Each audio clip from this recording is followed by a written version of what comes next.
अपनी आराधना को प्रारंभ करेंगे और निकालेंगे आराधना की पुस्तक में से पेज नंबर 5, पृष्ठ संख्या 5, प्रातःकालीन आराधना और क्रम संख्या 2, सराहना। हे प्रभु, हमारे होठों को खोल दीजिए। हे प्रभु, हम प्रातःकाल आपसे ही प्रार्थना करते हैं। परमेश्वर पिता हमारे सृष्टिकर्ता की महिमा हो, उसके पुत्र हमारे मुक्तिदाता की महिमा हो, उसके आत्मा हमें पवित्र करने वाले की महिमा हो।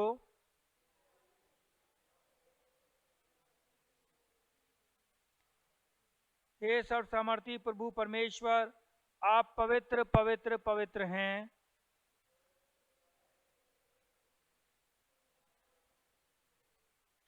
जमायत मेहरबानी से बैठ जाए। हम क्रम संख्या 3 में पश्चाताप तथा पाप स्वीकरण में एक साथ उसको दोहराएंगे। हम सर्वशक्तिमान परमेश्वर के सामने दीनता से अपने पापों को स्वीकार करें। हे परम पवित्र और परम दयावान परमेश्वर, हम मानते हैं कि हमने मन, वचन और कर्म से तथा भलाई न करने के कारण आपके विरुद्ध और एक दूसरे के विरुद्ध पाप किया है। इसलिए हम आपसे प्रार्थना करते हैं कि आप हम पर दया करें और हमारे पापों को क्षमा करें। आमीन।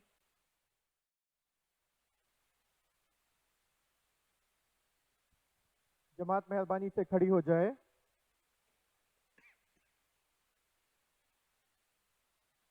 सर्वशक्तिमान और दयावान परमेश्वर हमारे सब पापों को क्षमा करे और उनसे हमें छुटकारा दे, हमें अपने जीवन को सुधारने के लिए अनुग्रह दे और पवित्र आत्मा की सामर्थ्य से हमें परिपूर्ण करे। आमीन।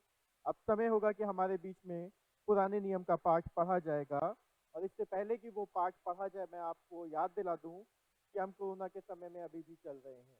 और जब हम कोरोना के समय में हैं तो आप ध्यान रखें कि भले ही चर्च में बेंचेस लगी हुई हैं, आप बेंचेस को और चेयर्स को यूज करें और एक दूसरे से हर एक समय 6 फीट का डिस्टेंस जो है वो बनाए रखें। जब आप चर्च में मौजूद हैं तो इन बातों का ध्यान रखें, और जो लोग साइड में हैं या फिर मैं चर्च के जवानों से दरखास्त करूंगा कि सहायता मदद करें लोगों की, अगर वो आसपास बैठ रहे हैं जो चर्च में समय में बाद में आते हैं, वो भी कृपया उनको भी बताएं कि सब एक दूसरे से हर एक समय 6 फीट दूर बैठें। जब आप चर्च में मौजूद हैं तो एक दूसरे से 6 फीट दूर रहें। Thank you.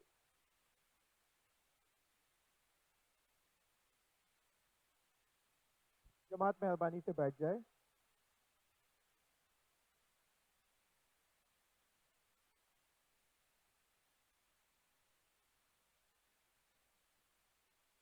पुराने नियम से वचन को पढ़ने के लिए हम सब निकालेंगे यशाया की पुस्तक, उसका 42 अध्याय 42। यशाया उसका 42 बाब और उसकी फर्स्ट आयत से लेकर 7 आयत तक। यशाया 42 उसकी पहली आयत से लेकर 7वीं आयत तक। यह परमेश्वर का कलाम इस प्रकार कहता है,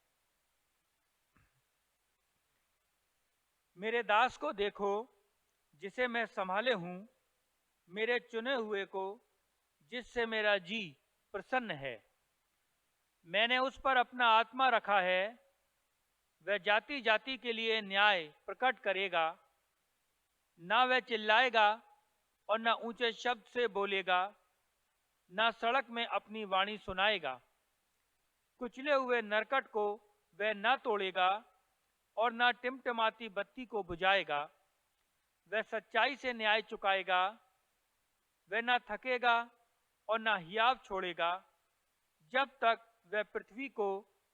तक वह न्याय को पृथ्वी पर स्थिर ना करे। और दीपों के लोग उसकी व्यवस्था की बाट जोहेंगे। परमेश्वर जो आकाश का सृजने और तानने वाला है, जो उपज सहित पृथ्वी का फैलाने वाला और उस पर के लोगों को सांस और उस पर के चलने वालों को आत्मा देने वाला यहोवा है। वह यूं कहता है, मुझ यहोवा ने तुझको धर्म से बुला लिया है। मैं तेरा हाथ थाम कर तेरी रक्षा करूंगा। मैं तुझे प्रजा के लिए वाचा और जातियों के लिए प्रकाश ठहराऊंगा, कि तू अंधों की आंखें खोले, बंदियों को बंदी गृह से निकाले, और जो अंधियारे में बैठे हैं उनको काल कोठरी से निकाले। ये परमेश्वर का वचन है।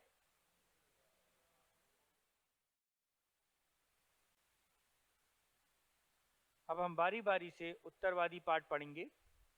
कलीसिया मेहरबानी से खड़ी हो जाए और निकालेंगे भजन संहिता 72 अध्याय के पहली आयत से लेकर अध्याय के अंत तक। बारी बारी से पढ़ेंगे भजन संहिता 72 अध्याय के अंत तक, पहली आयत से लेकर अध्याय के अंत तक। हे परमेश्वर, राजा को अपना नियम बता, राजपुत्र को अपना धर्म सिखला। वो तेरी प्रजा का न्याय धर्म से और तेरे दीन लोगों का न्याय ठीक ठीक चुकाएगा। पहाड़ों और पहाड़ियों से प्रजा के लिए धर्म के द्वारा शांति मिला करेगी। वो प्रजा के दीन लोगों का न्याय करेगा और दरिद्र लोगों को बचाएगा और अंधेर करने वालों को चूर करेगा।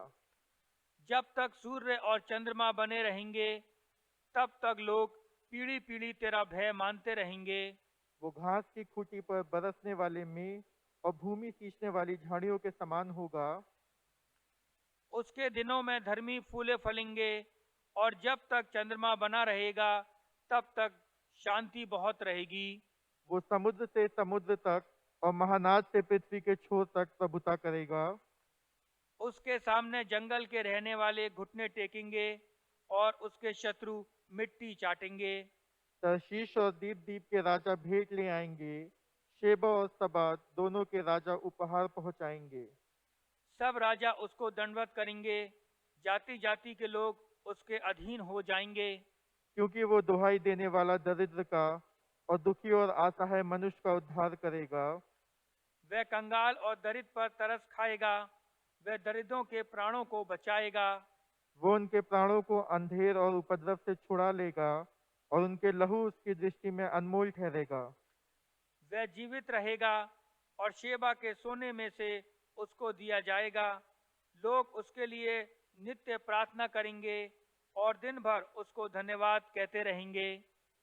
देश में पहाड़ों की चोटियों पर बहुत सा अन्न होगा, जिसकी बालें लबानोन के देवदारों के समान झूमेगी और नगर के लोग घास के समान लहलाएंगे। उसका नाम सदा सर्वदा बना रहेगा। जब तक सूर्य बना रहेगा, तब तक उसका नाम नित्य नया होता रहेगा, और लोग अपने को उसके कारण धन्य गिनेंगे। सारी जातियां उसको धन्य कहेंगी। धन्य है यहोवा परमेश्वर, जो इज़राइल का परमेश्वर है। आश्चर्य कर्म केवल वही करता है। उसका महिमा युक्त नाम सर्वदा धन्य रहेगा, और सारी पृथ्वी उसकी महिमा से परिपूर्ण होगी। आमीन फिर आमीन। यशा के पुत्र दाऊद की प्रार्थनाएं समाप्त हुई। पिता, पुत्र और पवित्र आत्मा की महिमा हो, जैसे आदि में थी, अब है और सदा युगांत होती रहेगी। आमीन। आमीन। कलीसिया मेहरबानी से बैठ जाए। अब जवानों के द्वारा एक विशेष गीत प्रस्तुत किया जाएगा।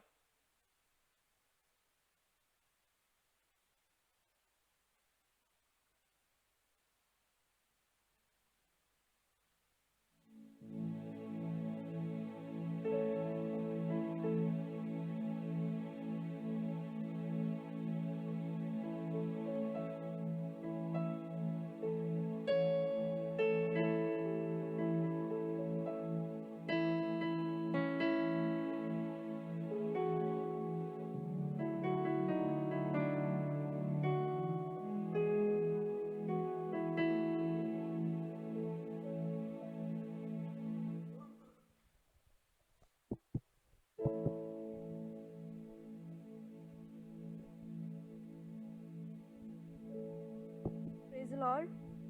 प्रभु की महिमा हो आज के सुंदर दिन के लिए।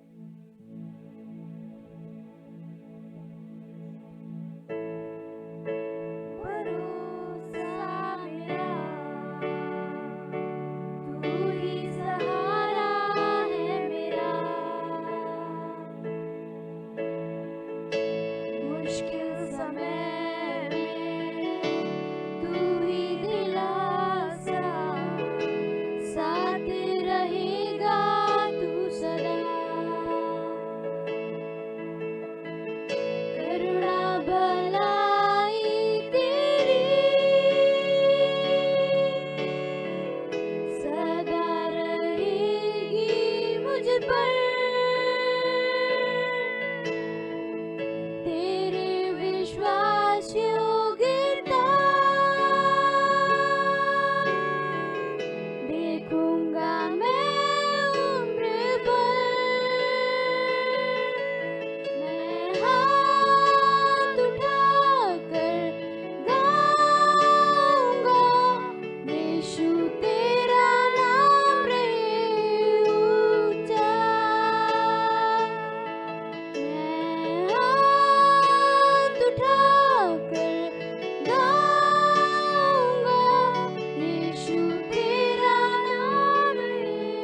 मुझको भर दिया। करुणा भलाई तेरी सदा रहेगी मुझ पर। तेरे विश्वास योग्यता देखूंगा मैं उम्र भर। मैं हाथ उठाकर गाऊंगा, यीशु तेरा नाम रहे ऊंचा। मैं हाथ उठाकर गाऊंगा, यीशु तेरा नाम रहे ऊंचा। आदर और महिमा हो तेरी, तू ही हमारा खुदा। पूरी हो तेरी ही मर्जी, आए तेरा राज यहाँ। आदर और महिमा हो तेरी, तू ही हमारा खुदा। पूरी हो तेरी मर्जी, आए तेरा राज यहाँ। हम हाथ उठाकर गाएंगे, यीशु तेरा नाम रहे ऊंचा। हम हाथ उठाकर गाएंगे, यीशु तेरा नाम रहे ऊंचा। यीशु तेरा नाम रहे ऊंचा। यीशु तेरा नाम रहे ऊंचा। प्रभु, आज हम तुझसे यही दुआ करना चाहते हैं प्रभु, कि हमारी जिंदगी में प्रभु तेरा नाम सदैव सदैव ऊंचा रहे प्रभु। हम जो भी काम करें, जो भी चीज करें प्रभु, हर एक चीज में प्रभु तेरा नाम ऊंचा उठाना चाहते हैं प्रभु। तेरी उपस्थिति को महसूस करना चाहते हैं प्रभु। तेरे सामने आके रोना गड़गड़ाना चाहते हैं प्रभु, क्योंकि हमको पता है प्रभु तू हमारी आवाज को सुनता है प्रभु। तूने हमारे रोने को, हमारे गड़गड़ाने को, हमारी हर एक चीज को देखा है प्रभु, हमारे डार्क साइड्स को देखा है प्रभु। कोई और हमारे साथ नहीं था प्रभु, लेकिन तू था प्रभु। तू था कल प्रभु, तू आज भी है और तू सदा सर्वदा हमारे साथ रहेगा प्रभु। हम तेरे नाम को ऊंचा उठाते हैं प्रभु, क्योंकि तेरे उपकार हमारे ऊपर बहुत बहुत है प्रभु, बहुत बहुत है। हम उनका चाहे हम जिंदगी भर शुक्रिया अदा करते रहे प्रभु, तब भी वो कंप्लीट नहीं हो पाएगा प्रभु, तब भी हम तेरा कर्ज नहीं चुका सकते प्रभु। बस इतनी सी दुआ है प्रभु कि हमारी ये जिंदगी तेरी महिमा हमेशा हमेशा गाती रहे प्रभु। तेरी ही आदर महिमा करते हैं प्रभु। आगे की आराधना को तेरे हाथों में सौंपते हैं प्रभु। हम यहाँ से सीखने वाले हो सके प्रभु, और अपनी जिंदगियों में तेरे नाम का जलाल जाहिर करने वाले हो सके प्रभु। तेरी ही महिमा हो प्रभु, तेरे ही मीठे पवित्र नाम से मांगते हैं प्रभु, आमीन।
रब की होवे सना हमेशा, रब की होवे सना।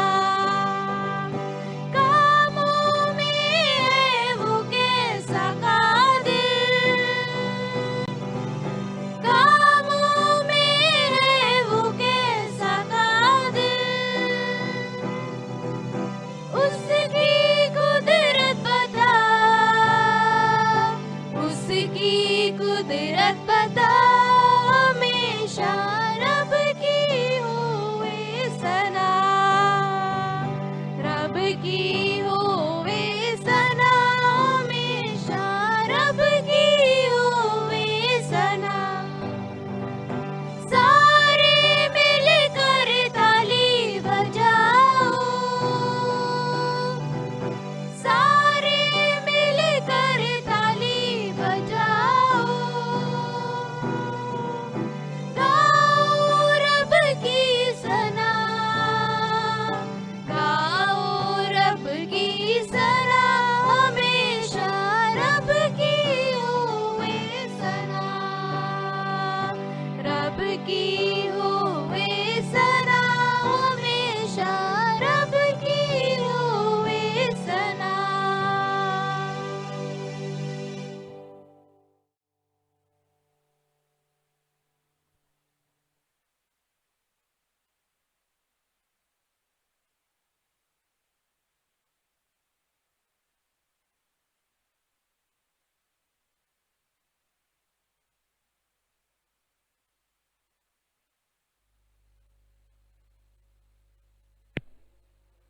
सुसमाचार का पाठ जो कि लिया गया है मरकुस रचित सुसमाचार, उसका पहला अध्याय पद 4 से लेके 11 तक। मरकुस रचित सुसमाचार उसका पहला अध्याय पद 4 से लेके 11 तक, जहां इस प्रकार लिखा है, यूहन्ना आया जो जंगल में बपतिस्मा देता और पापों की क्षमा के लिए मन फिराव के बपतिस्मे का प्रचार करता था।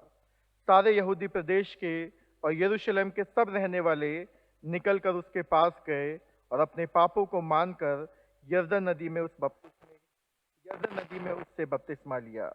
यूहन्ना ऊँट के रोम का वस्त्र पहने और अपनी कमर में चमड़े का कटिबंध बांधे रहता था और टिड्डियां और वन मधु खाया करता था, और ये प्रचार करता था, मेरे बाद वो आने वाला है जो मुझसे शक्तिमान है, मैं इस योग्य नहीं कि झुककर उसके जूतों का बंद खोलूं। मैंने तो तुम्हें जल से बपतिस्मा दिया है, पर वह तुम्हें पवित्र आत्मा से बपतिस्मा देगा। उन दिनों में यीशु ने गलील के नासरत से आकर यरदन में यूहन्ना से बपतिस्मा लिया, और जब वो जल से निकलकर ऊपर आया तो तुरंत उसने आकाश को खुलते और आत्मा को कबूतर के समान अपने ऊपर उतरते देखा, और ये आकाशवाणी हुई, तू मेरा प्रिय पुत्र है, तुझसे मैं प्रसन्न हूँ। क्रिस्त का सुसमाचार है। हे प्रभु यीशु, आपकी स्तुति हो। हम प्रार्थना करेंगे, मेरे मुंह की बातें, हम सब की सोच, ऐ खुदावन तुझे पसंद आए, ऐ हमारी चट्टान और हमारे बनाने वाले। आमीन। जमात मेहरबानी से बैठ जाए। मैं एक बार फिर से याद दिला दूं, कलीसिया में अभी भी कुछ लोग मौजूद हैं जो ध्यान नहीं दे रहे हैं कि जब हम चर्च में मौजूद हैं, बड़ी ही मिन्नतों के बाद, बड़ी ही लोगों से एप्लीकेशंस देने के बाद हमें ये मौका मिला है कि हम इस चर्च में बैठ करके परमेश्वर की हमद व सिताइश कर पा रहे हैं और यहाँ पे परमेश्वर को आदर स्तुति दे पा रहे हैं। बशर्त हमें इन कुछ चीज़ों का पालन करना है, जिसमें से पहली ये है कि जब हम चर्च में मौजूद हैं तो हर एक व्यक्ति का एक दूसरे से 6 फीट का डिस्टेंस जो है वो मेंटेन होना चाहिए। जब आप चर्च में मौजूद हैं, आप ये मत देखिए कि ये आपके बच्चे हैं, परिवार में आपके साथ रहते हैं, घर में आपके साथ रहते हैं, क्योंकि चर्च में हम हर एक जो है अलग आइडेंटिटी है। और जब आप चर्च में मौजूद हैं तो कृपया इस बात का ध्यान रखें कि जब आप चर्च में बैठे हुए हैं तो एक दूसरे से हर एक समय जो है 6 फीट का डिस्टेंस जो है वो मेंटेन रखें। आपको याद होगा बीते दिनों में हमने चर्च में चेयर्स लगा रखी थी। चेयर्स पे जब हम बैठते थे तो हर एक चेयर पे एक व्यक्ति बैठता था। जब आप मौजूद हैं यहाँ पर, चेयरों का यूज करें। चर्चेज में बेंचेस खाली हैं, एक बेंच पे 2 लोग बैठें और चेयर का यूज करें, और जहां तक हो सके एक दूसरे से दूर बैठें, क्योंकि अगर बाई चांस कोई आता है और कोई बात होती है और आने वाले दिनों में अगर हम दोबारा सर्विस नहीं कर सकते तो कलीसिया में जो लोग मौजूद हैं हमारी ही जिम्मेदारी होगी। तो कृपया अपनी जिम्मेदारी को समझे, जब आप चर्च में मौजूद हैं तो इन बातों का ध्यान दें। Thank you. जो आज का थीम मेरे और आपके लिए लिया गया है वो है बैप्टिज्म, यानी कि Jesus is revealed as son of God. Baptism के मार्फत से ये संभव हुआ कि यीशु मसीह जो है वो मेरे और आपके ऊपर प्रकट होने वाला हुआ कि वो जो है वो परमेश्वर का बेटा है, उस खुदा का बेटा है जो मेरे और आपके लिए भेजा गया। उस वाचा का नवीनीकरण हुआ जो पुराने नियम में हम पाते हैं। समय समय पे लोगों से कहा गया, समय समय पे जो लोग बंधुआई में थे, जैसे कि यशाया की भविष्यवक्ता की पुस्तक में मेरे और आपके सामने पढ़ा गया, तो वहां पर हम देखते हैं कि पहले लोगों को बताया गया कि किस प्रकार से उनके जीवनों में खतरा है, क्योंकि आसपास के जिन लोगों के बीच में वो रह रहे थे उनसे खतरा था। और साथ ही साथ ये भी बताया गया कि लोग जो है उनके जीवन में खतरा है उनके अपने कामों से, क्योंकि जिस प्रकार का वो जीवन जी रहे थे, जिस प्रकार से इजरायली अपना जीवन जी रहे थे, परमेश्वर के चुने हुए लोग अपना जीवन जी रहे थे, उनका बंधुआई में जाना आगे चल करके मुकर्रर हुआ। और जब आगे चल करके मुकर्रर हुआ तो हम जानते हैं कि मुझे और आपको किस प्रकार से अलग अलग परिस्थितियों में हमने इन लोगों को देखा कि ये बंधुआई में गए और उसके बाद वहां से बाहर निकले हैं। आज जब मैं और आप यहाँ पर मौजूद हैं तो हम जानते हैं कि उस बैप्टिज्म के बारे में बात हो रही है जिस पर परमेश्वर का जो वाचा थी, परमेश्वर ने जो मेरे और आपके लिए वाचा बांधी थी लोगों से, वो पूरी हुई।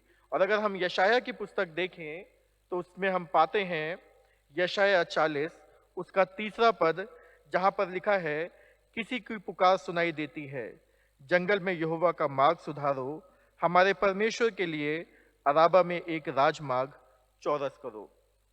और यहाँ पर हम पाते हैं कि यूहन्ना के बारे में बताया जा रहा है कि किस प्रकार से यूहन्ना से कहा गया कि वो आने वाले समय के लिए यहोवा का जो मार्ग है वो सुधारेगा। और यहाँ पर जब हम पुराने नियम में देखते हैं तो अलग अलग जगहों पे पाते हैं कि जो भविष्यवक्ता है वो लोगों से बात कर रहा है, लोगों को ढांढस दे रहा है कि अगर तुम अपना जीवन सुधारोगे तो आने वाले समय में हम उस देश में प्रवेश करेंगे जहाँ पे दूध और शहद की जो नदियां हैं वो बहती हैं। करना क्या है? मुझे और आपको अपना जीवन जो है वो परिवर्तित करना है। और इसके लिए हम जानते हैं समय समय पे वाचा बांधी गई, समय समय पे लोगों को बताया गया कि आने वाले समय में एक उद्धारकर्ता आएगा जो मेरा और आपका जीवन जो है क्या करेगा? परिवर्तित करेगा। मेरे और आपके लिए वो करके दिखाएगा जो आज तक मुझे और आपको असंभव लगता है। शायद कई बार हम और आप भी एक दूसरे से वाचा बांधते हैं, एक दूसरे को प्रॉमिस देते हैं। याद करके देखिए हम में से कितने लोगों ने एक दूसरे को प्रॉमिस किया है। फिर वो चाहे हस्बैंड वाइफ हो, भाई बहन हो, रिश्तेदार हो, या फिर कपल्स हो, नौजवान हो, हर एक दूसरे से वाचा बांधता है या प्रॉमिस करता है। या फिर कई बार हम अपने वर्ड्स देते हैं एक दूसरे को कि मेरे वर्ड्स जो हैं उन्हीं की वैल्यू होनी चाहिए। और बाइबल साफ बताती है कि मेरे हाँ का मतलब हाँ होना चाहिए, ना का मतलब ना होना चाहिए।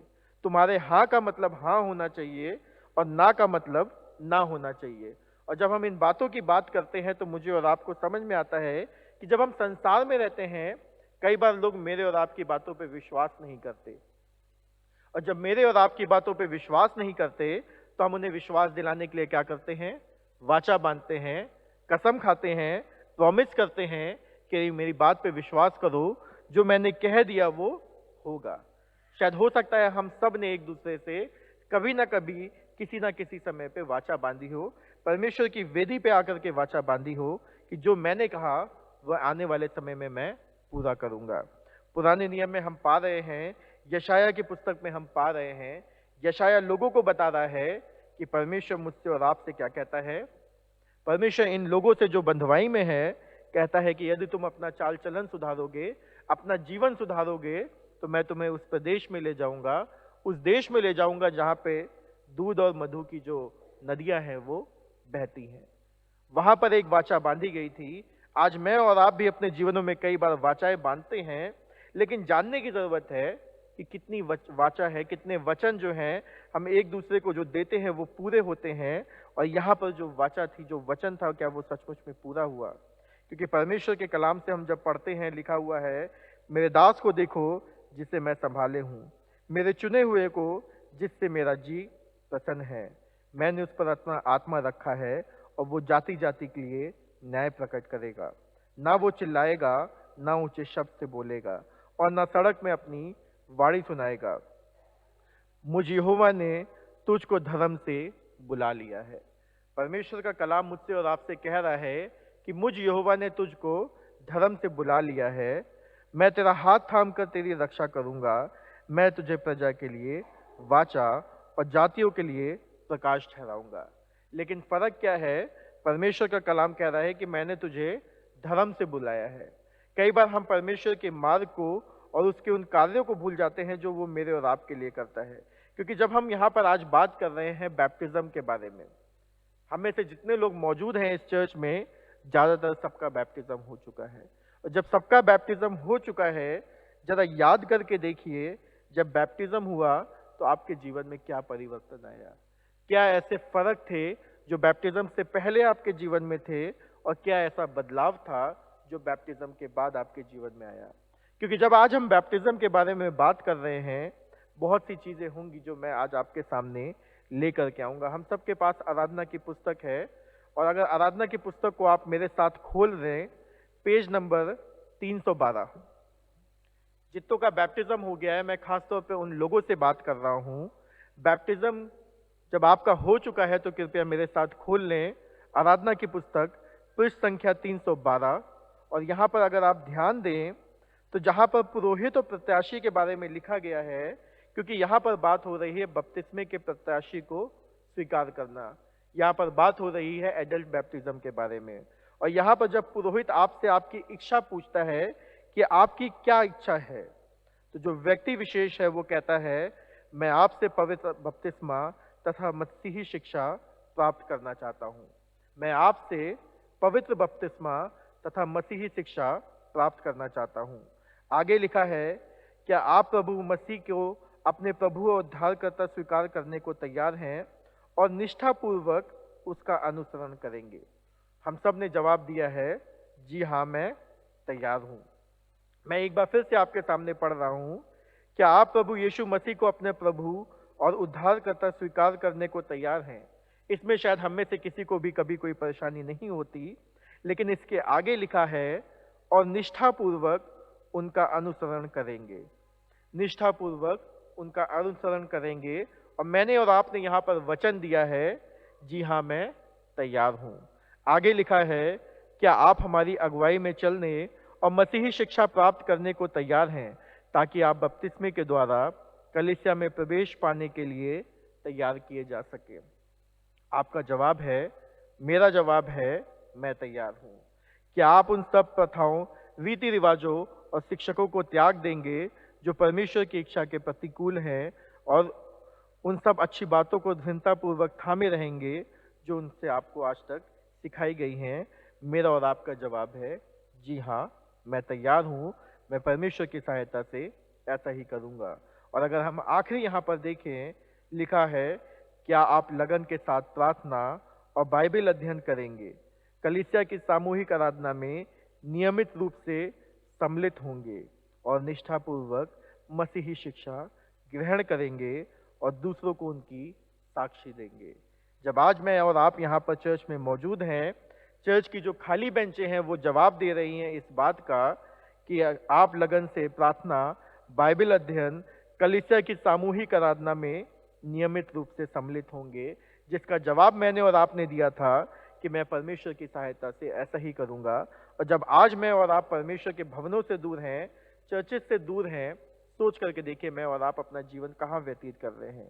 क्योंकि जब मैं और आप बपतिस्मे के लिए आए, मैंने और आपने वचन बांधे, मैंने और आपने परमेश्वर की वेदी के सामने खड़े होकर के विश्वास दिलाया कि मैं परमेश्वर में दिन प्रतिदिन क्या करूंगा, आगे बढ़ता जाऊंगा। परिस्थितियां कुछ भी हो, चुनौतियां कुछ भी हो, परमेश्वर के कलाम को पढ़ना मैं ना छोड़ूंगा। अगर आप मेरे साथ निकाल लें तो इस संख्या 341, यहाँ पर बात हो रही है उन बच्चों के बारे में जिनका बैप्टिज्म जो है बचपन में होता है, और जो माता पिता यहाँ पर मौजूद हैं उनको ध्यान देने की जरूरत है। लिखा है माता पिता अपने बच्चों को जब बैप्टिज्म के लिए लेकर के आते हैं, कुछ वचन हैं जो माता पिता देते हैं अपने बच्चों के बिहाफ पे। लिखा है, आप इस बच्चे को बपतिस्मे के लिए लाए हैं कि आप परमेश्वर को और इस मंडली के सामने वचन देते हैं कि आप स्वयं कलीसिया के विश्वास का दृढ़ता से समर्थन करेंगे और उसे बनाए रखेंगे। जी हाँ, मैं वचन देता हूँ। क्या आप वचन देते हैं कि आप स्वर्ग और पृथ्वी के सृष्टिकर्ता सर्वशक्तिमान परमेश्वर पिता पर विश्वास करने और उस पर भरोसा रखने में इस बच्चे की सहायता करेंगे? हम विश्वास दिलाते हैं कि हम वचन देते हैं।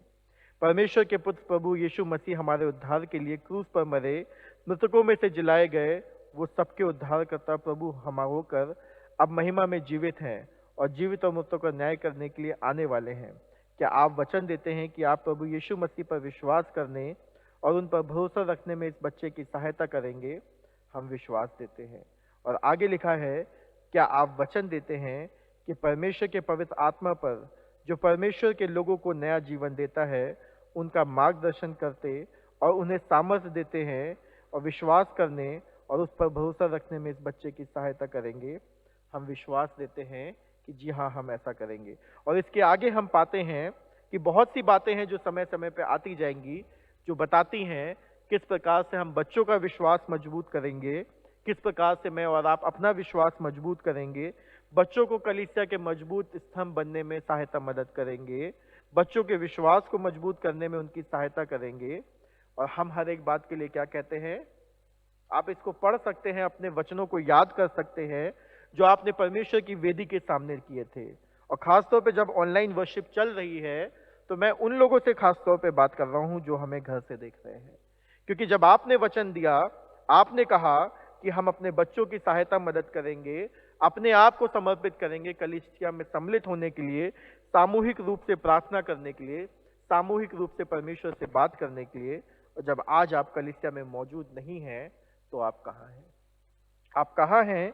क्योंकि अगर आप कहते हैं कि परिस्थितियां बदल गई हैं, चुनौतियां बदल गई हैं, तो मुझे लगता है कि हर एक कार्य जो हमें संसार में करने की जरूरत है, शायद हम कर रहे हैं, सिवाय इसके कि हम परमेश्वर के भवन से दूर हैं, परमेश्वर की संगति से दूर हैं। और जब परमेश्वर की संगति से दूर हैं, परमेश्वर से दूर हैं, तो मैं और आप कहाँ हैं? मुझे और आपको सोचने की जरूरत है, एक बार विचारने की जरूरत है। क्योंकि जब बैप्टिज्म होता है, कई बार ऐसा होता है, बहुत से लोगों से मैं पूछता हूं जब बैप्टिज्म होता है, कि जब बैप्टिज्म होने वाला होता है उनका, उससे पहले मैं पूछता हूं आपको कैसा लग रहा है? और जब बैप्टिज्म उनका हो जाता है, उसके बाद मैं उनसे पूछता हूं अब कैसा लग रहा है?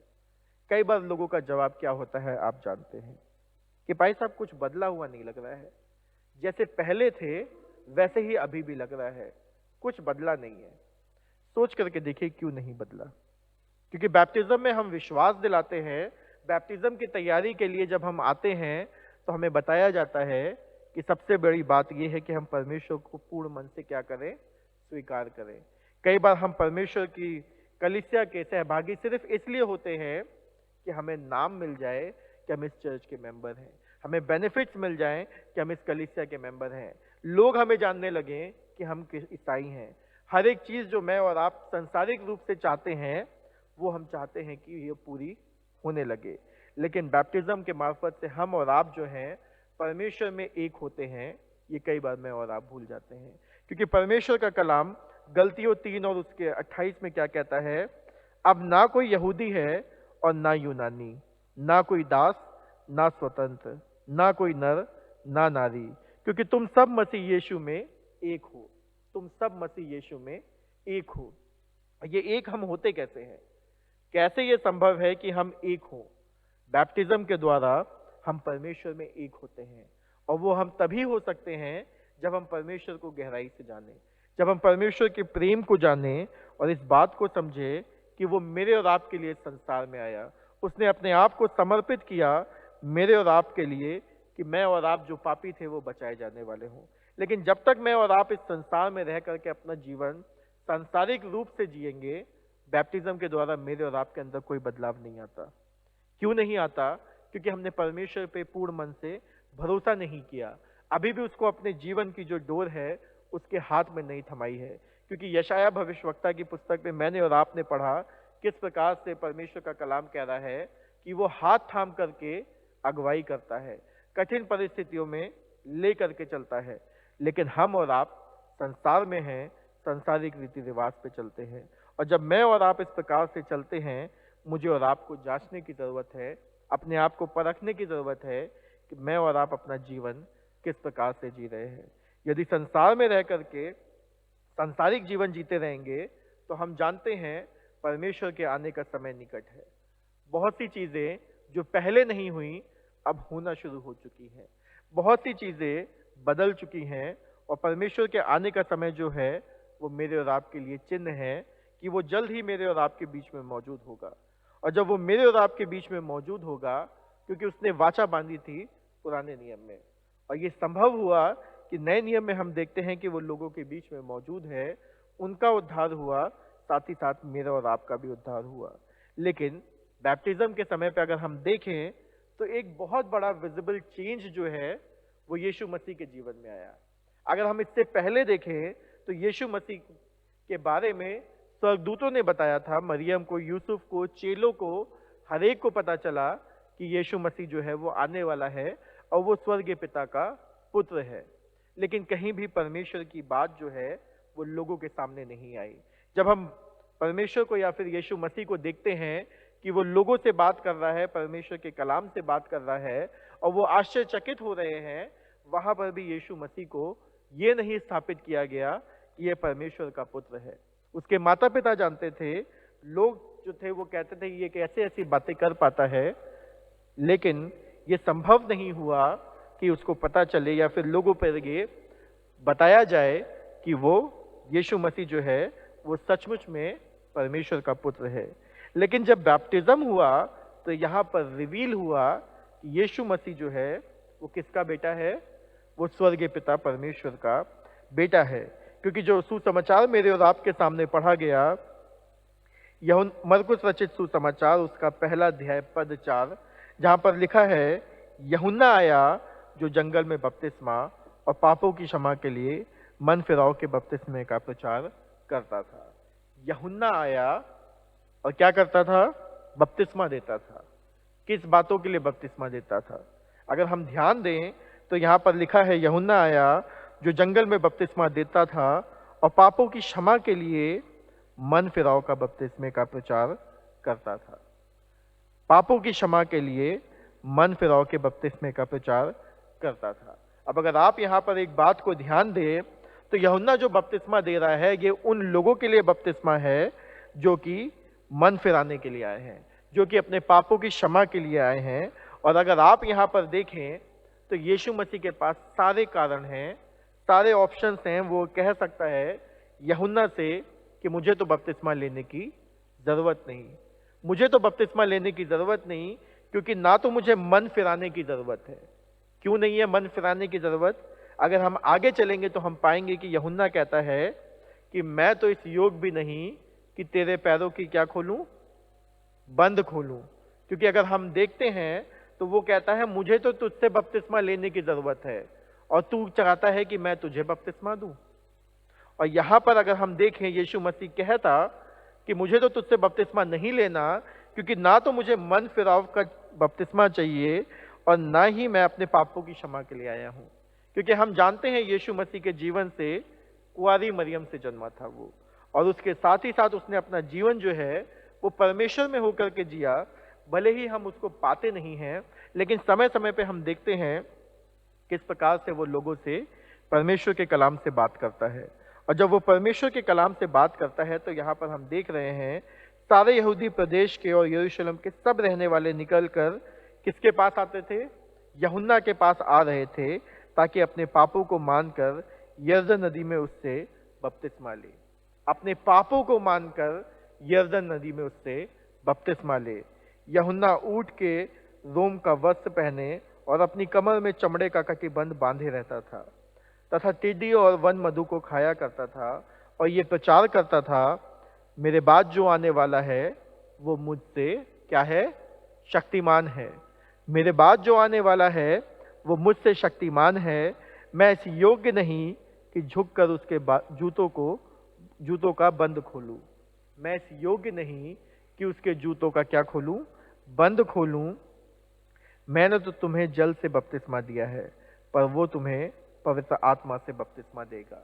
मैंने तुम्हें जल से बपतिस्मा दिया है, वो तुम्हें पवित्र आत्मा से बपतिस्मा देगा। और इसके बाद हम पाते हैं कि यीशु मसीह जो है वो वहां पर आता है। उन दिनों में यीशु ने गलील के नासरत से आकर यरदन में यूहन्ना से बपतिस्मा लिया। अगर हम यहाँ पर देखें तो यहाँ पर सिर्फ लिखा है कि गलील से नासरत यीशु ने आ करके यूहन्ना से क्या किया, बपतिस्मा लिया।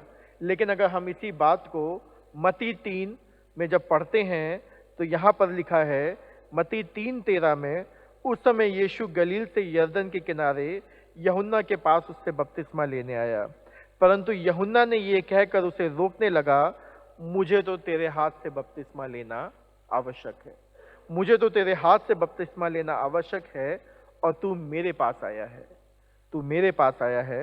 यीशु ने उसको जवाब दिया, अब तो ऐसा ही होने दे, क्योंकि हमें इसी रीति से सब धार्मिकताओं को पूरा करना उचित है।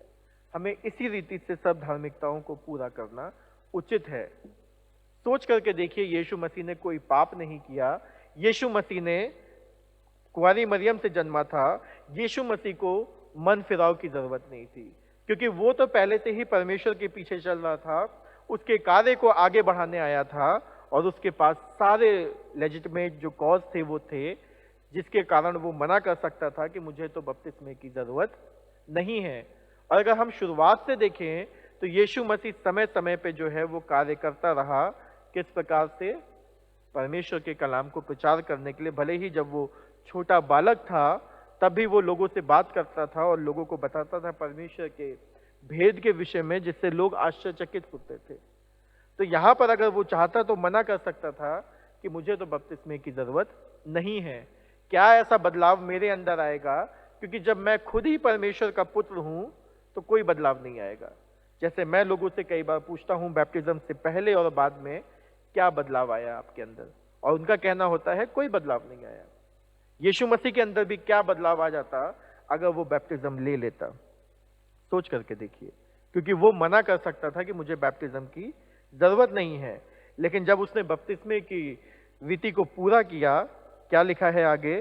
तब उसने उसकी बात मान ली। किसने मान ली? यूहन्ना ने उसकी बात मान ली और उसे बपतिस्मा दिया। और लिखा है, और यीशु बपतिस्मा लेकर तुरंत पानी से ऊपर आया। यीशु बपतिस्मा लेकर तुरंत पानी से ऊपर आया।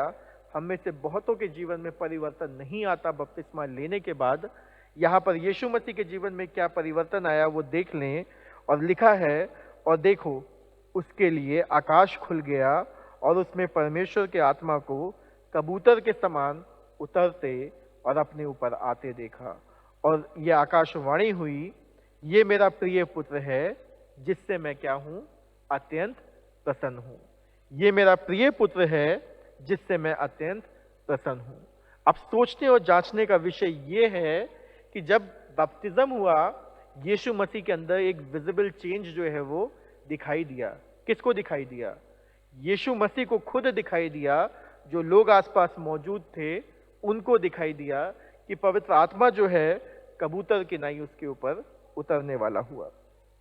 मैं और आप कहेंगे वो तो परमेश्वर का चुना हुआ पुत्र था, और जब चुना हुआ पुत्र था तो उसके ऊपर तो ये होना लाजमी था। इसी बात के लिए मैंने आपसे शुरुआत में बात करी कि उसको तो बैप्टिज्म लेने की जरूरत नहीं थी, क्योंकि ना तो उसे मन फिराव की जरूरत थी, ना तो उसे पापों की क्षमा की जरूरत थी, और वो तो स्वर्गीय पिता का पुत्र था। तो उसे क्या जरूरत थी कि वो बैप्टिज्म लेता? लेकिन क्योंकि वो बैप्टिज्म की रीति में जब गया तो परमेश्वर ने अपनी आशीषें जो है वो उसके ऊपर खोल दी। और इसी का स्वरूप हम यहाँ पर देख रहे हैं कि आकाशवाणी कहाँ से हुई? आकाश से हुई। कहा गया, ये मेरा प्रिय पुत्र है। यानी कि परमेश्वर का आत्मा जो है वो उसके ऊपर उतरा। परमेश्वर भी उससे खुश हुआ कि जो चीजें स्थापित हैं वो उसके हिसाब से चल रहा है। जब मैं और आप इस संसार में रहते हैं, चीजों को अपने हिसाब से मोल्ड करना शुरू करते हैं, अपने हिसाब से चलते हैं। जब बपतिस्मे के लिए मैं और आप आते हैं, यीशु मसीह आया, तो बहुत सी तैयारी मुझे और आपको अपने जीवन में करने की जरूरत होती है, क्योंकि परमेश्वर का कलाम बताता है कि जब हम बपतिस्मा लेते हैं तो जो मेरा और आपका पुराना जीवन था वो क्या होता है? वो खत्म हो गया, और नए जीवन में मैं और आप प्रवेश करते हैं। और जब नए जीवन में मैं और आप प्रवेश करते हैं, मेरे और आपके अंदर बदलाव जरूरी है। अगर मेरे अंदर कोई बदलाव नहीं आया, आपके अंदर कोई बदलाव नहीं आया, तो इसका मतलब ये नहीं कि बैप्टिज्म गलत था। इसका मतलब ये है कि मैंने और आपने परमेश्वर को अभी भी ग्रहण नहीं किया। मैंने और आपने अपनी निगाहें अभी भी संसार पे लगा रखी है। मैं और आप आज भी संसार को ज्यादा प्रिय जानते हैं और परमेश्वर को ग्रहण योग्य नहीं जानते। क्योंकि जब बैप्टिज्म होता है, हम और आप अपने आप को डिनाउंस करते हैं, अपने आप को रिजेक्ट करते हैं, परमेश्वर में एक होते हैं। गलतियों 3:28, ना कोई नर है ना कोई नारी है, ना कोई बंधुआ है ना कोई मजदूर है, क्योंकि हम सब परमेश्वर में क्या हैं? एक हैं। और हम परमेश्वर में एक तभी हो सकते हैं जब हम क्या करते हैं? बैप्टिज्म के द्वारा परमेश्वर में एक होने के लिए तैयारी करते हैं। और तैयारी का सबसे बड़ा जो एग्जाम्पल है वो क्या है? जब हम अपने आप को समर्पित करते हैं परमेश्वर को, उसके वचन को ग्रहण करते हैं, उसकी संगति में रहते हैं। क्या कभी ये हो सकता है कि जहां हम जाते ही नहीं हो उसके बारे में हम सब कुछ जान जाएं? अगर हम स्कूल ना जाएं, हमें स्कूल की डिग्रीज मिल जाएं, मार्कशीट मिल जाए, कॉलेज ना जाएं, बिना कॉलेज में एडमिशन लिए हमें ग्रेजुएशन और पोस्ट ग्रेजुएशन की डिग्रीज मिल जाए, जब हम गए नहीं तो हम उसके बारे में जानेंगे कैसे? जब हम परमेश्वर के भवन में आते ही नहीं तो हम बपतिस्मे के द्वारा कैसे परमेश्वर से एक हो जाएंगे? क्योंकि अगर एक दिन के लिए मैं और आप परमेश्वर के भवन में आ रहे हैं और अपने वचनों को भूल रहे हैं, जो मैं और आप बपतिस्मे के द्वारा परमेश्वर के सामने वचन देते हैं कि मैं और आप लगातार परमेश्वर के कलाम का क्या करेंगे? अध्ययन करेंगे, परमेश्वर के पीछे पूर्ण रूप से चलेंगे, तो हम बड़े सेलेक्टिव हो चुके हैं आजकल के समय में। जो चीजें करना आसान होता है, मैंने इसीलिए कहा था, वो चीजें करने के लिए हम तुरंत क्या होते हैं? तैयार हो जाते हैं। जैसे लिखा हुआ है कि हम जो हैं तुरंत इस बात को मान लेते हैं कि हम प्रभु को अपना उद्धारकर्ता स्वीकार करेंगे। लेकिन जब ये बात आती है कि निष्ठापूर्वक उसका अनुसरण करेंगे, तो मेरे और आपके लिए थोड़ा सा कठिन होता है। हम कहते हैं आज का जो समय है वहां पे प्रोफेशनल लाइफ मुझे और आपको जीनी होती है, और प्रोफेशनल लाइफ और पर्सनल लाइफ और स्पिरिचुअल लाइफ को अलग अलग रखिए। क्यों अलग रखिए? क्योंकि अगर हम प्रोफेशनल लाइफ को अपनी पर्सनल लाइफ से मिक्स करेंगे तो दोनों में बैलेंस नहीं रहेगा। ऑफिस का जो टेंशन है वो घर में आएगा। और स्पिरिचुअल लाइफ को तो एकदम ही अलग रखिए। स्पिरिचुअल लाइफ सिर्फ जो है संडे को हम प्रैक्टिस कर लेंगे। 2 घंटे अगर चर्च में समय व्यतीत कर लिया तो कई बार हमें और आपको लगता है बड़ा देर हो गई है। काफी प्लान्स थे संडे के जो मुझे और आपको पूरे करने थे, और क्योंकि आज चर्च जो है वो देर में छूटा है, मेरे और आपके प्लान्स जो है वो डिस्टर्ब हो गए हैं। नेक्स्ट टाइम से हम या तो बीच से उठ करके चले जाएंगे या फिर अपना जो काम है उसको करके चर्च में आएंगे, क्योंकि मेरी और आपकी जो जिम्मेदारियां हैं वो जरूरी हैं हमें पूरा करने के लिए।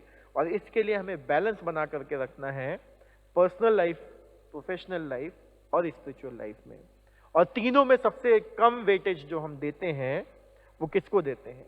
और वेटेज से मेरा मतलब है तीनों से हम सबसे ज्यादा महत्व किसको देखते हैं, ये सोचने का विषय है। जहां मैं और आप अपना सबसे ज्यादा समय दे रहे हैं, वहां पे मैं और आप अपना वेटेज दे रहे हैं। यदि मैं और आप अपनी प्रोफेशनल लाइफ को सबसे ज्यादा समय दे रहे हैं, तो सोच करके देखिए, एक समय आएगा जब मैं और आप वहां से क्या होंगे? रुखसत होंगे। और जब रुखसत होते हैं, रिटायर होते हैं, क्या होता है जो मैं और आप अपने साथ लेकर के जाते हैं? जब पर्सनल लाइफ में हम अपना समय व्यतीत नहीं करते, परिवार के वही लोग जिनको हम सोचते हैं कि एक समय आने पे हम एक परिवार के रूप में साथ रहेंगे, और जब मैं और आप तैयार होते हैं कि हम परिवार में एक साथ रहेंगे, वो मुझे और आपको क्या करते हैं? छोड़ करके चल देते हैं। क्यों? क्योंकि अब उनका समय आ गया, क्योंकि हमने उनको ये सिखाया कि जीवन भर तुम्हें प्रोफेशनल लाइफ को इंपॉर्टेंस देनी है।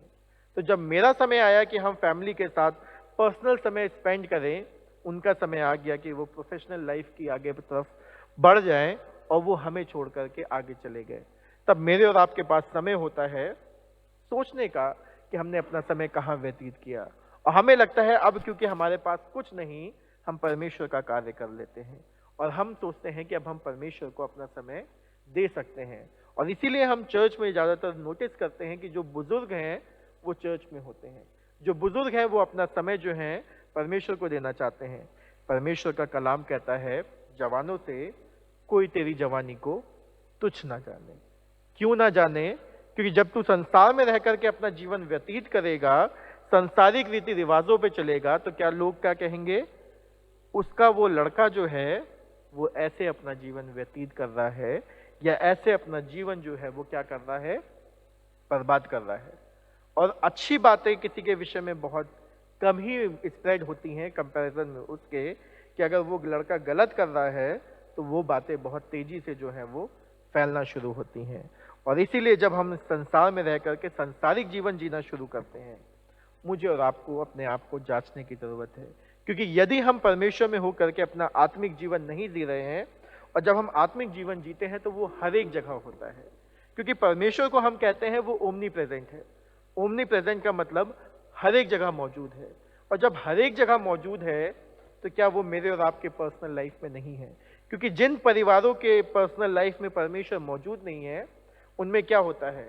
हर एक समय जो है घर में लड़ाइयाँ बनी रहती हैं, मिसअंडरस्टैंडिंग्स बनी रहती हैं, कंफ्यूजन्स जो है वो बने रहते हैं। आप जितनी भी सफाइयाँ दे दें, आपको हमेशा अंदर से सेटिस्फैक्शन नहीं रहेगा कि ये जो मेरे घर में स्थिति है वो क्यों बनी है। क्योंकि हमारे पर्सनल लाइफ में जो परमेश्वर है वो मौजूद नहीं है। बहुत से ऐसे परिवार होते हैं, बड़ी से बड़ी परेशानियां आ जाएं, बड़ी से बड़ी चुनौतियां आ जाएं, वो हंस के उसका सामना कर लेते हैं। उन्हें कोई सोचने की जरूरत नहीं, चिंता करने की जरूरत नहीं कि हम इसका सामना कैसे करेंगे। क्योंकि हम जानते हैं अगर परमेश्वर मेरी ओर है तो हमारे विरोध में कौन है। जब परमेश्वर मेरे और आपके पारिवारिक जीवन में होता है, चुनौतियां आने दीजिए, क्योंकि मैं और आप तैयार हैं उनसे लड़ने के लिए। और जब वही परमेश्वर मेरे और आपकी प्रोफेशनल लाइफ में आता है, हम प्रोफेशनल लाइफ से परमेश्वर को दूर रखना चाहते हैं, लेकिन जब वो मेरे और आपके जीवनों में परमेश्वर आता है, पर्सनल लाइफ में, प्रोफेशनल लाइफ में, तो हम उन ऊंचाइयों पे पहुंचते हैं जिनकी कामना हम करते हैं। हम सोचते हैं कि एक दिन मैं वहां पहुंचूंगा, एक दिन मैं वहां पहुंचना चाहता हूं, अपनी काबिलियत पे नहीं पहुंच पाते। जब परमेश्वर मेरे और आपके लिए रास्ते खोलता है तो हम और आप उन ऊंचाइयों पे पहुंचते हैं जिसकी कामना मैं और आप करते हैं। फर्क ये है कि क्या मैं और आप उस पर पूर्ण मन से भरोसा करते हैं, क्या मैं और आप उसके पीछे चलने के लिए तैयार हैं। क्योंकि जब मैं और आप उसके पीछे चलने के लिए तैयार होते हैं और अपने आप को समर्पित करते हैं उसको, क्योंकि परमेश्वर का कलाम कहता है पूर्ण मन से मेरे पीछे चलो, उसके राज और उसके धर्म की खोज करो, हर एक वस्तु जिसकी तुम कामना करते हो वो तुम्हें मिल जाएगी। मत्ती 6:33 में लिखा है। फर्क ये है कि हम हर एक चीज की जिसकी हम कामना करते हैं उसे हम संसार में ढूंढने निकल चलते हैं, और जब हम हर एक चीज को ढूंढने निकल चलते हैं, परमेश्वर को छोड़ते हैं, सोच करके देखिए क्या पाया, क्या साथ ले जाएंगे। लॉकडाउन का वो समय था जब मैंने और आपने बहुत धन इकट्ठा किया। हर एक ने जो भी धन इकट्ठा किया, अस्पतालों में बेड्स की बोलियां लग रही थी ताकि मैं और आप बीमारी से बचने वाले हो सके। परमेश्वर का धन्यवाद हो जिसने मुझे और आपको यहाँ पर खड़ा रखा, जिसने मुझे और आपको हर एक बीमारी से बचाया। हम सबके जीवनों में गवाहियां होंगी किस प्रकार से हमने इस बीमारी को एकदम करीबी से देखा, किस प्रकार हम उन लोगों के बीच में थे जिनमें सारे लोगों को उस बीमारी से ग्रसित हुए, लेकिन परमेश्वर ने मुझे और आपको बचाया, गवाही देने के लिए कि कैसे वो अपने लोगों को बचाता है जब हम हर एक समय पर्सनल लाइफ में, प्रोफेशनल लाइफ में उसको आगे ले करके चाहते हैं। हमारे बीच में गवाहियां हैं जब लोगों ने अपने परमेश्वर को आगे रख करके अपनी ड्यूटी में, अपने ऑफिसेस में परमेश्वर का काम आगे बढ़ाया और परमेश्वर उन्हें बचाने वाला हुआ। जब हमने पर्सनल लाइफ में कोरोना को बहुत पास से देखा और परमेश्वर ने हमें और आपको बचाया। क्यों बचाया? क्योंकि परमेश्वर अपने लोगों से प्रेम करता है। फर्क ये है कि मैं और आप उससे प्रेम करते हैं। क्योंकि जब यूहन्ना के बारे में हम यहाँ पर देखते हैं, यूहन्ना के लिए बड़ा ही आसान था अपने आप को सुप्रीम बताना, अपने आप को ऊपर रखना। क्योंकि अगर आप यहाँ पर एक बात ध्यान दें, जब यूहन्ना से यीशु मसीह बपतिस्मा लेने आ रहा है, यूहन्ना के लिए बड़ा आसान है अपने आप को डिक्लेयर करना, क्या कि मैं तो बड़ा भविष्यवक्ता हूँ, मैं सबसे बड़ा हूँ, मैं हाई प्रीस्ट हूँ, यीशु मसीह भी मेरे नीचे है क्योंकि वो मुझसे बपतिस्मा ले रहा है। क्योंकि जब हम पावर मॉन्गरर्स होते हैं या फिर किसी पोजीशन को चाहते हैं, किसी पावर को चाहते हैं, बड़ा आसान होता है, अपने आप को हम हमेशा ऊपर बनाए रखते हैं। लेकिन जब हम ये रियलाइज करते हैं कि जो कार्य है वो परमेश्वर का हो रहा है, कोई फर्क नहीं पड़ता ऊपर कौन है नीचे कौन है, क्योंकि हम कार्य जो है परमेश्वर का करते हैं। और इसीलिए यहाँ पर यूहन्ना जो है वो क्या कह रहा है, वो विपरीत कह रहा है। वो कह रहा है मैं तो इस योग भी नहीं, क्योंकि हम यहाँ पर देखते हैं जगह जगह से लोग जो हैं, सारे यहूदिया प्रदेश के और यरूशलेम के सब रहने वाले निकल करके किसके पास आ रहे थे, यूहन्ना के पास आ रहे थे कि बपतिस्मा लेने वाले हों। और जब यहाँ पर यीशु मसीह आता है, यूहन्ना क्या कहता है, मैं तो इस योग भी नहीं कि तेरे पाँव के बंद खोल सकूं। क्यों खोल सकूं? क्योंकि मैं इस काबिल नहीं। मैं तो इस योग भी नहीं कि तेरे पाँव के बंद खोल सकूं, क्योंकि मैं जो बपतिस्मा दे रहा हूं वो पानी से दे रहा हूं, तू जो बपतिस्मा देगा वो पवित्र आत्मा से होगा। और यहाँ पर यूहन्ना कहता है मुझे तो तेरे हाथ से बपतिस्मा लेना आवश्यक है, मुझे तो तेरे हाथ से बपतिस्मा लेना आवश्यक है। जिसका तात्पर्य ये है कि यूहन्ना जो है वो यीशु मसीह को पहचान चुका था। कई बार मैं और आप भी लोगों को पहचान जाते हैं, कौन परमेश्वर का कार्य कर रहा है, कौन नहीं कर रहा। और जब पहचान जाते हैं उसके बाद भी हम और आप अगर अपने आप को आगे बढ़ाने की कोशिश कर रहे हैं, तो मैं और आप सांसारिक रीति रिवाजों पे चल रहे हैं, संसार के पीछे चल रहे हैं। क्योंकि जरूरी ये है कि मैं और आप ध्यान रखने वाले हों। मेरे और आपके लिए महत्वपूर्ण ये है कि परमेश्वर का नाम जो है वो आगे बढ़ने वाला हो। आज इस संसार में लोग मुझे मेरे नाम से जानते हैं, आपको आपके नाम से जानते हैं।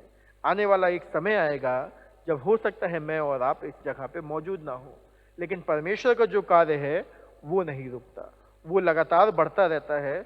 फर्क ये है कि क्या लोग मुझे और आपको याद रखेंगे कि उस कार्य को बढ़ाने के लिए मैंने और आपने अपना योगदान जो है किस प्रकार से दिया। एक बार फिर से याद करने की जरूरत है अपने उन वचनों को, अपने उन प्रोमिसेस को जो मैंने और आपने परमेश्वर की वेदी पे अपने बैप्टिज्म के टाइम पे, अपने बच्चों के बैप्टिज्म के टाइम पे किया था, कि किस प्रकार से हम उनके विश्वास में आगे बढ़ने में सहायता मदद करेंगे, किस प्रकार से मैं और आप अपने आप को पूर्ण रूप से परमेश्वर को समर्पित करते हुए अपना जीवन जो है परमेश्वर में जिएंगे, ताकि लोग मेरे और आपके कारण जानने वाले हों कि मसीही किस प्रकार से अपना जीवन जीते हैं। क्योंकि परमेश्वर मुझे और आपको कलाम में रिफर करता है उस दिए के मार्फत से, जो दिया जलाया इसलिए जाता है कि आसपास क्या करे, रोशनी बिखेरे। और यदि वो दिया अगर बुझ जाए तो किस काम का। यदि मैं और आप इस संसार के नमक हैं और अपना स्वाद खो दें तो किस काम के। मुझे और आपको अपनी मसीहत अपने अंदर बनाए रखनी है, ताकि मैं और आप जब इस संसार में अपना जीवन व्यतीत करें तो खुद ना बदलने वाले हों, लोगों के जीवनों को परिवर्तित करने वाले हों, ताकि वो परमेश्वर को जानने वाले हों कि हम किस परमेश्वर की हम सिताइश करते हैं। पिता पुत्र और पवित्र आत्मा के नाम में आमीन।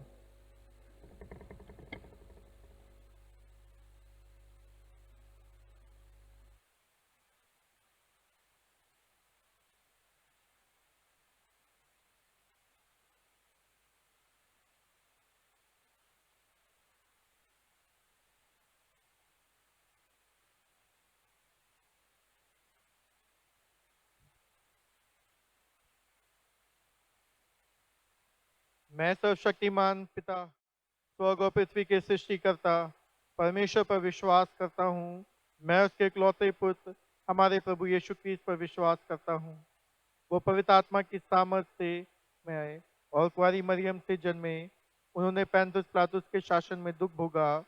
वो क्रूस पर चढ़ाए गए, मरे और गाड़े गए और मृतों के लोक में उतरे। तीसरे दिन वो जी उठे। वो स्वर्ग पर चढ़ गए और पिता की दाहिनी ओर विराजमान हुए। वो जीवित और मृतों का न्याय करने को फिर आएंगे। मैं पवित्र आत्मा पर, पवित्र सार्वलौकिक कलीसिया पर, संतों की संगति, पापों की क्षमा, देह के पुनरुत्थान और शाश्वत जीवन पर विश्वास करता हूँ। आमीन।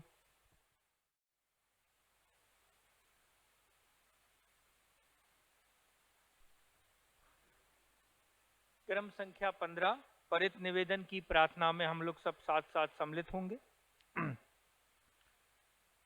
हे प्रभु, अपने आत्मा की शक्ति से हम में प्राण फूंक दीजिए। न्याय और स्वतंत्रता को फैलाने के लिए हमारी सहायता कीजिए। जीवन की भरपूरी प्रदान कीजिए। दरिद्रों और दलितों के प्रति अपना प्रेम हम में उत्पन्न कीजिए।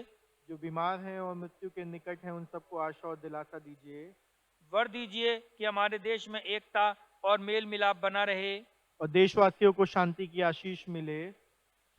जिनको अधिकार प्राप्त है उनका अपने पवित्र आत्मा के द्वारा मार्गदर्शन कीजिए।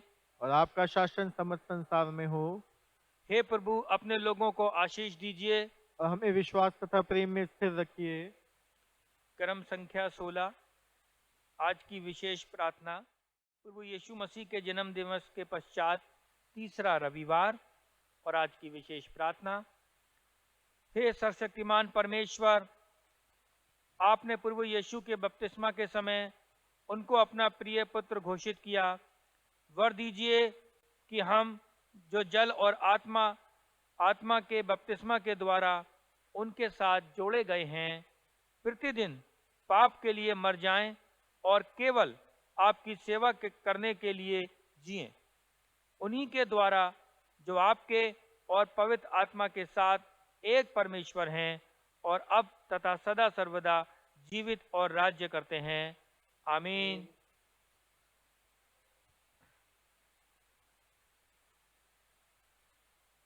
क्रम संख्या 17 की प्रार्थनाओं में हम लोग सम्मिलित होंगे। हे प्रातःकाल के सृष्टिकर्ता परमेश्वर, आपने अंधकार को दूर किया और आप संसार में प्रकाश लाए। आप हमारे मध्य से पाप के अंधकार को मिटा दीजिए। हमारे हृदय में अपने सत्य का प्रकाश उत्पन्न कीजिए और और हमारे हाथों को भले कार्य करने के लिए सबल बनाइए। आपके पुत्र हमारे प्रभु यीशु मसीह सत्य ज्योति हैं। उन्हीं के द्वारा आप हमें आप हमें प्रकाश प्रकाश और और आनंद प्रदान कीजिए।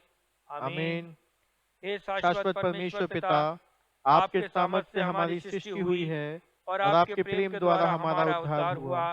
आप अपने पवित्र आत्मा के द्वारा हमारा मार्गदर्शन कीजिए और हमें सबल बनाइए कि आज हम अपने आप को प्रेम से आपकी और एक दूसरे की सेवा में अर्पण करें। आमीन।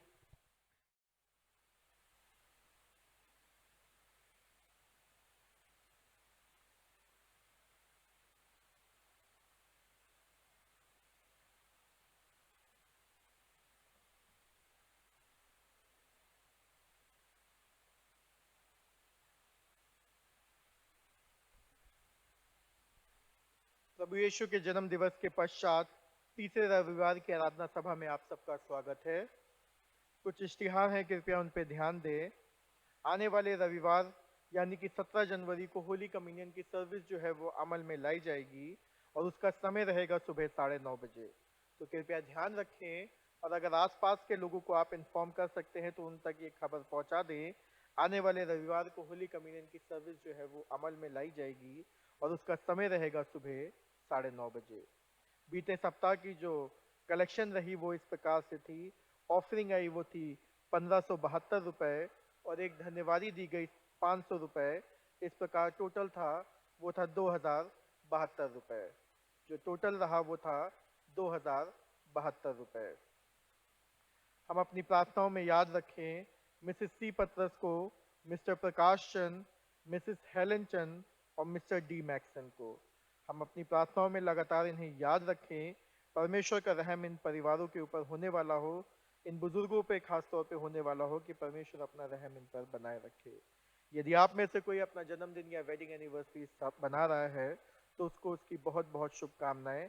आपसे दरखास्त है कि आप ऑफरिंग के बाद परमेश्वर की वेदी पे आ सकते हैं कि आपके लिए परमेश्वर को धन्यवादी अर्पित की जा सके।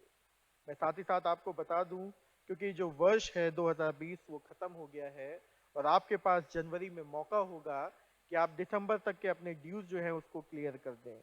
आपके पास समय होगा कि आप दिसंबर तक के अपने जो ड्यूज हैं उस जनवरी के महीने में क्लियर कर दें, क्योंकि इसके बाद जो है हम लेट्स रोल बनाएंगे और अगर आपका नाम वहाँ पे मिस होता है तो फिर आपको नहीं ऐड कर पाएंगे। तो कृपया ध्यान रखें कि आप अपना जो ड्यूज है इसी मंथ तक क्लियर कर दें।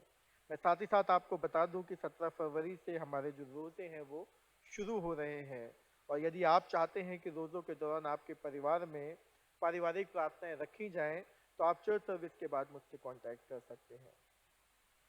एक वैकेंसी है जिसके लिए एप्लीकेशन इनवाइट किए गए हैं for the post of treasurer in CNI सिनोड। CNI सिनोड में ट्रेजरर की पोस्ट जो है वो रिक्त है, और यदि आप में से कोई उसमें इंटरेस्टेड है और चाहता है अप्लाई करना, तो आप चर्च सर्विस के बाद मुझसे कांटेक्ट कर सकते हैं। Thank you.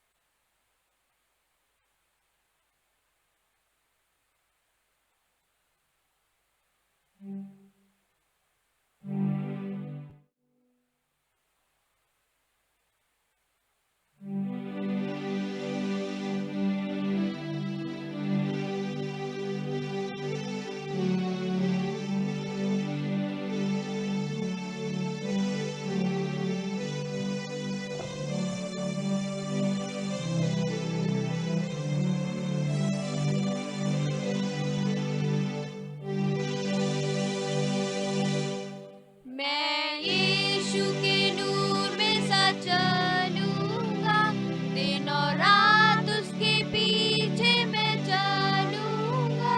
नूर में चलूंगा, पीछे चलूंगा, यीशु मेरा मुझे मसलूम।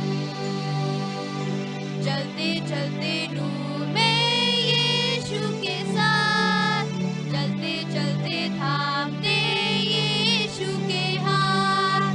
नूर में मैं रहूंगा, फतेह पाऊंगा, मैं नूर में चलता चलूंगा। मैं यीशु के नूर में सा चलूंगा, वो अंधेरी रात में न डरूंगा। पैर उठाऊंगा, दिल से गाऊंगा, यीशु मेरा मुझे मसलूम। चलते चलते नूर में यीशु के साथ, चलते चलते थामते यीशु के हाथ। नूर में मैं रहूंगा, फतेह पाऊंगा, मैं नूर में चलता चलूंगा।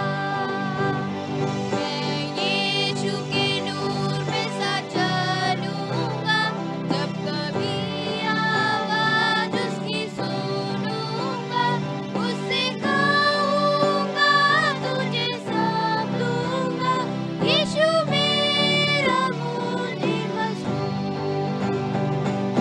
चलते चलते नूर में यीशु के साथ, चलते चलते थामते यीशु के हाथ। नूर में मैं रहूंगा, फतेह पाऊंगा, मैं नूर में चलता चलूंगा। मैं यीशु के नूर में सा चलूंगा, मदद पाऊंगा, रंजपोशी हो या नज़दीक हो, यीशु मेरा मुझे मसलूम। चलते चलते नूर में यीशु के साथ, चलते चलते थामते यीशु के हाथ। नूर में मैं रहूंगा, फतेह पाऊंगा, मैं नूर में चलता चलूंगा। मैं यीशु के नूर में सा चलूंगा, अपनी आँख उसकी तरफ लगाऊंगा। हाथ में ली सलीब, डंडा है अजीब, यीशु मेरा मुझे मसलूम। चलते चलते नूर में यीशु के साथ, चलते चलते थामते यीशु के हाथ। नूर में मैं रहूंगा, फतेह पाऊंगा, मैं नूर में चलता चलूंगा। हम इस दान के लिए प्रार्थना करेंगे। हमसे प्रेम करने वाले सर्वशक्तिमान दयालु पिता परमेश्वर, नम्रता और दीनता के साथ आपके सम्मुख अर्पित हैं। हृदय से धन्यवाद देते हैं आपके आशीषों के लिए जो आपने हम सबके जीवनों में दी है। परमेश्वर, उन्हीं आशीषों में से ये दान हम आपको अर्पित करते हैं। होने दे कि आप इसे ग्रहण करें अपने नाम की महिमा और अपने लोगों की भलाई के लिए। प्रार्थना को आपके बेटे हमारे प्रभु यीशु क्रिस्त के नाम से मांगते हैं, सुनिए और कबूल कीजिएगा। आमीन। यदि आप में से कोई प्रार्थना के लिए, धन्यवादी के लिए सामने आना चाहता है तो अभी आ सकता है।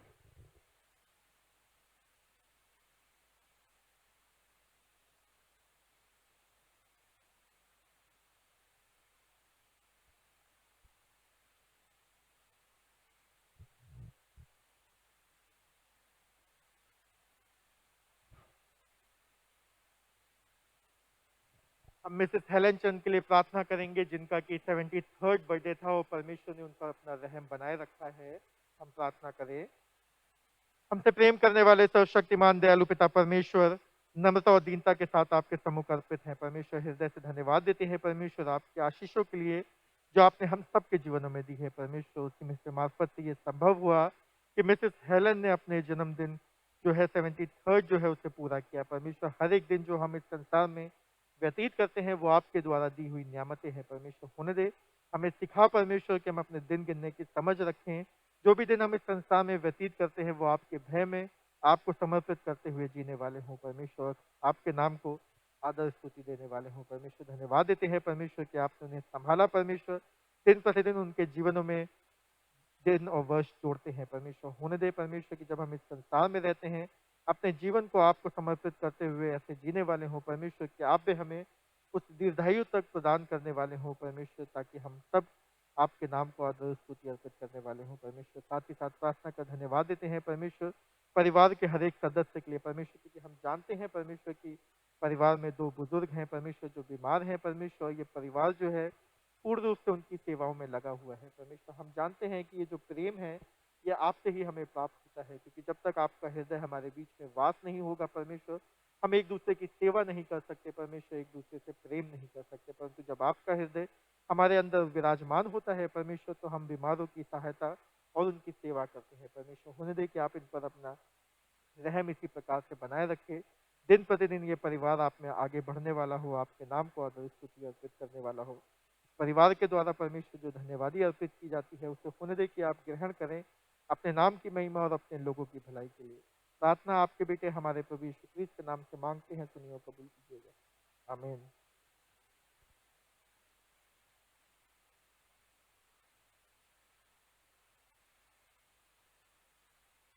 हम अंतिम प्रार्थना में जाएंगे। हमसे प्रेम करने वाले सर्वशक्तिमान दयालु पिता परमेश्वर, नम्रता और दीनता के साथ आपके सम्मुख अर्पित हैं। हृदय से धन्यवाद देते हैं परमेश्वर इस समय के लिए जो आपके मार्फत से हमें मिला है। परमेश्वर, धन्यवाद देते हैं कि आपने बीते समय हम सबको संभाला परमेश्वर, और ये समय दिया कि हम इस कलीसिया में मौजूद हों, आपके नाम को आदर स्तुति देने वाले हों, आप में होकर के अपना जीवन व्यतीत करने वाले हों। हम घटें, आप बढ़ें। परमेश्वर, होने दे कि हर एक बात में आपके नाम को ऊंचा उठाने वाले हों। कलीसिया के उन बीमारों को आपके सम्मुख लेकर के आते हैं परमेश्वर, जो बीते समय से बीमार हैं। मिसेस सी पत्रस, मिसेस हेलन और मिस्टर चंद को आपके सम्मुख लेकर के आते हैं परमेश्वर। होने दे मिस्टर डी मैक्सन को भी आपके सम्मुख रखते हैं परमेश्वर, इन पर आपका खास बड़ी बरकत और रहम बना रहे।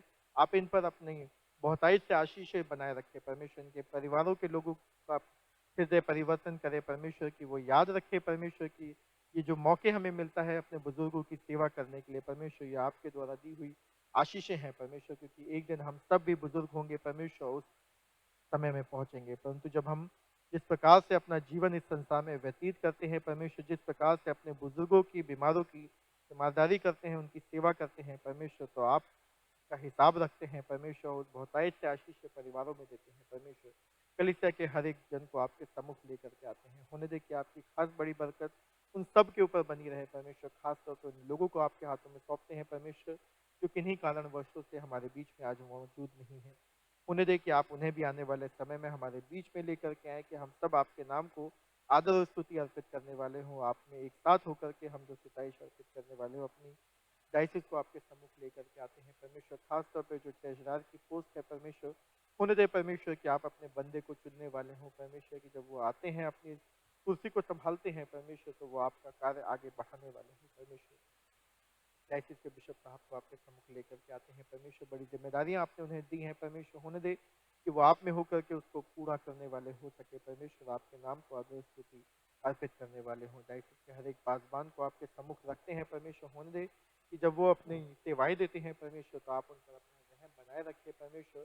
खासतौर पर अपनी कलीसिया के रेवरेंड डॉक्टर जे एंड्रू और डॉक्टर एरिक विल्सन को आपके सम्मुख लेकर के आते हैं परमेश्वर। जिस प्रकार से, जिस प्रेम से ये अपनी सेवाएं इस कलीसिया को दे रहे हैं परमेश्वर, उन्हें दे कि आपका रहम इन पर, इनके परिवारों के ऊपर बहुतायत से बना रहे परमेश्वर। हम सब आप में होकर के अपना जीवन व्यतीत करें परमेश्वर। अब जब हम यहाँ से रुखसत होते हैं, आप हम सबको सही सलामती से हमारे घर तक लेकर के जाने वाले हों। पूरे सप्ताह आप में होकर के हम अपना जीवन व्यतीत करें और आपके नाम को आत्मा देते रहें। प्रार्थना आपके बेटे हमारे प्रभु यीशु क्रिस्त के नाम से मांगते हैं, सुनिए और कबूल कीजिएगा, आमीन। हम प्रभु की प्रार्थना साथ साथ बोलेंगे। हे हमारे पिता, तू जो स्वर्ग में है, आपका नाम पवित्र माना जाए, आपका राज्य आए, आपकी इच्छा जैसे स्वर्ग में पूरी होती है वैसे जमीन पर भी हो। हमारी रोज की रोटी आज हमें बख्श कीजिए, हमारे अपराधों को क्षमा कीजिए जैसे हम अपने अपराधों को क्षमा करते हैं। हमें परीक्षा में न डाले, परंतु बुराई से बचाइए। बादशाह, फिर और जलाल, अब और सदा सर्वदा आपकी ही है, आमीन। अब हमारे प्रभु यीशु क्रिस्त का अनुग्रह, परमेश्वर का प्रेम, पवित्र आत्मा की सहभागिता हम सब के साथ अब से लेके सदा सर्वदा तक बनी रहे, आमीन।